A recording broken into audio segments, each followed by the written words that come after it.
Ini dikatakan bahwa 145 miliar dana pasca tambang tidak ditemukan keberadaannya.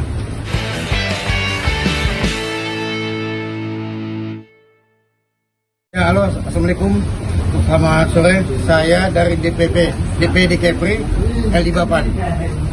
Saya menyampaikan dugaan tindak pidana korupsi tentang dana pasca tambang pemerintah Kabupaten Bintan, Kepulauan Riau.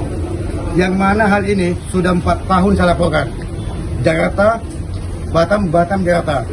Dan Pitsus, Jamintel, Kejagung, Komjak, Jamwas, bahkan sampai ke Presiden.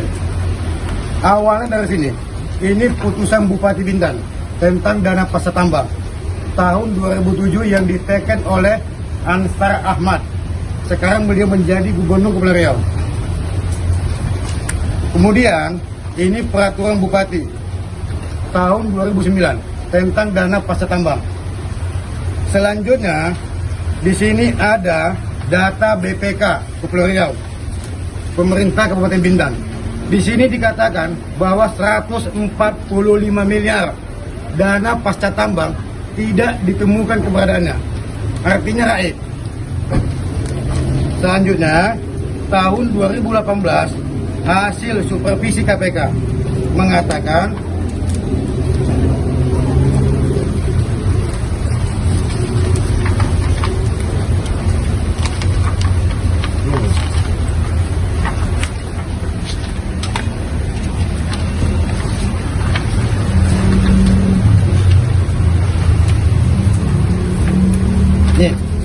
ini hasil supervisi KPK tahun 2018. Di sini dikatakan bahwa dana 168 miliar dana pasca tambang ini tidak ditemukan juga oleh KPK. Semestinya KPK ini menangkap, bukan diam. Hasil 4 tahun lamanya terakhir jam Intel.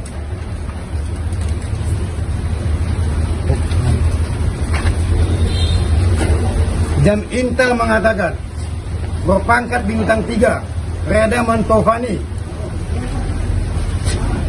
Ini tanda tangan beliau.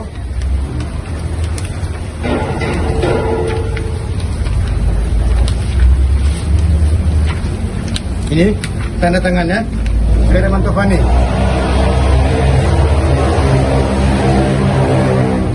Di sini dikatakan ada perbuatan melawan hukum dan kerugian negara. Ini dia bukti-buktinya. Dan terakhir Jampitsus, Jaksa Agung Muda Pidana Khusus, diteken oleh Bintang 1, Direktur Penyidikan. Saya meminta kepada Bapak Presiden Prabowo Subianto sebagai Ketua Umum Gerindra untuk menangkap, memproses, mengadili Saudara Ansar Ahmad, mantan Bupati Bintan yang sekarang menjadi Gubernur Kepulauan Riau. Bapak Prabowo menyampaikan pada publik tidak ada yang kebal hukum. Saya meminta hal itu. Ada mau sampaikan? Bang, ini untuk kejadiannya apa nih maksudnya? Ini tentang dana pasca tambang. Jadi dana pasca tambang itu disimpan di bank. Setelah diambil dana itu tidak ada. Setelah diaudit oleh penegak hukum, oleh BPK, dana itu raib. Nilai jumlahnya dananya berapa? 168 miliar. Sampai saat ini tidak ada penghijauan, tidak ada reboisasi di Bintan. Dari tahun berapa Bang? Ini tahunnya tahun 2000, saya laporkan 4 tahun lamanya, tahun 2020 hingga tahun 2024. Upaya-upaya apa Bang yang sudah dilakukan?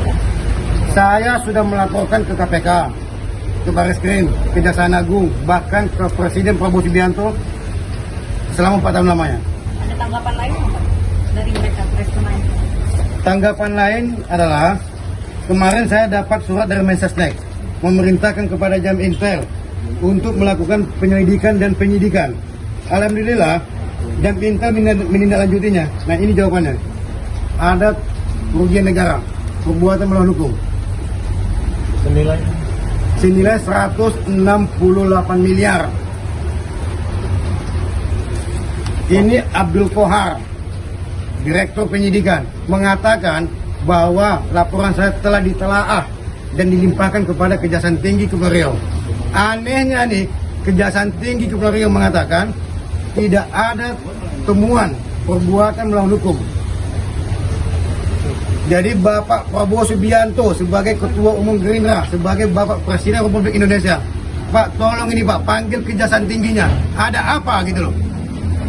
Dan itu proses antar Ahmad, mantan Bupati Bintan, sekarang menjadi Gubernur Kepulauan Riau. Kita punya data valid. Pak, tadi melapor ke Kedatangan Gerindra ini sekarang ngapain? Iya, Bapak Prabowo Subianto mengatakan kepada publik melalui adminnya yang resmi, setiap masyarakat Indonesia dipersilahkan untuk datang ke kantor DPP melaporkan dugaan tindak pidana korupsi. Pak, tadi melapor ke Gerindra, dari pihak Gerindra apa yang disampaikan ke Bapak? Ya, alhamdulillah Gerindra sudah menerima bukti laporan saya. Pelayanannya sangat memuaskan, ramah, tamah, sopan, smile, santun dan semuanya. Supaya selanjutnya Ya, Proses selanjutnya. DPP mengatakan akan menindaklanjutinya. Tidak ada yang kebal hukum. Semua ditindaklanjuti ya. Prosesnya berapa lama Bang dari sini? Nantinya proses di sini. jawabannya. Biasanya 14 hari tanda kerja. Biasanya. Tanda terimanya ini ya.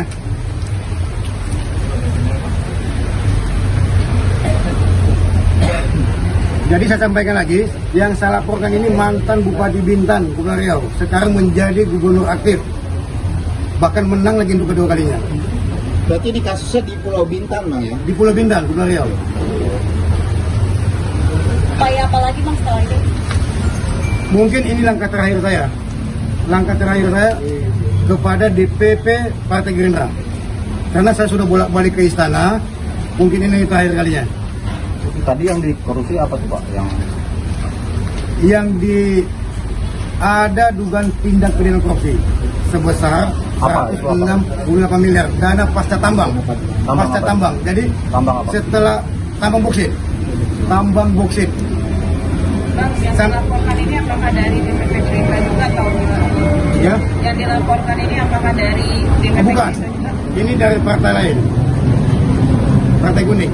Jadi gini teman-teman, kita kemarin ingin meminta komitmen Bapak Prabowo, di mana dia ketua umum Partai Gerindra, makanya kita melaporkan kemarin. Bagaimana pemberantasan korupsi? Kita tidak ingin negara kita ini dikuasai oleh para koruptor. Kita tidak ingin juga Pak Prabowo hanya lip service semata, hanya untuk bicara publik, bla bla bla bla seolah-olah anti korupsi, tapi membiarkan korupsi itu terjadi di sini. Dan kita mau Pak Prabowo memerintahkan seluruh aparatur negara, terutama penegak hukum, untuk segera memproses dan menangkap. Karena sudah berbagai bukti sudah kita tunjukkan dan sudah ada pemeriksaan dan lain-lain. Tapi pemanggilan serta penangkapan itu belum dilakukan gitu. Ini ada apa? Ada tanda kutip apa?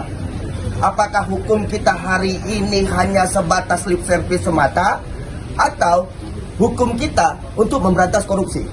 Ini yang mau kita dorong, makanya kita melapor ke DPP Gerindra hari ini. Nah, dan pelayanan di DPP sangat baik sama kita, dan kita harap ini bukan sebatas lip service semata.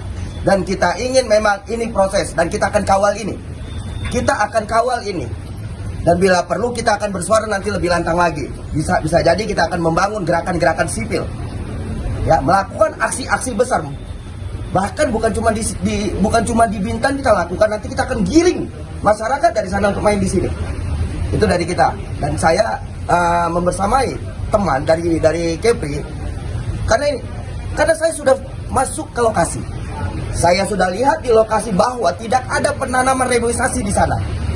Itu yang kita masuk ke sana beberapa bulan lalu, kurang lebih hampir setengah tahun yang lalu kita masuk ke sana. Dan pada saat itu saya dan Babe Aldo turun langsung ke Kepri untuk melihat realita. Dan ternyata memang tidak ada reboisasi di sana.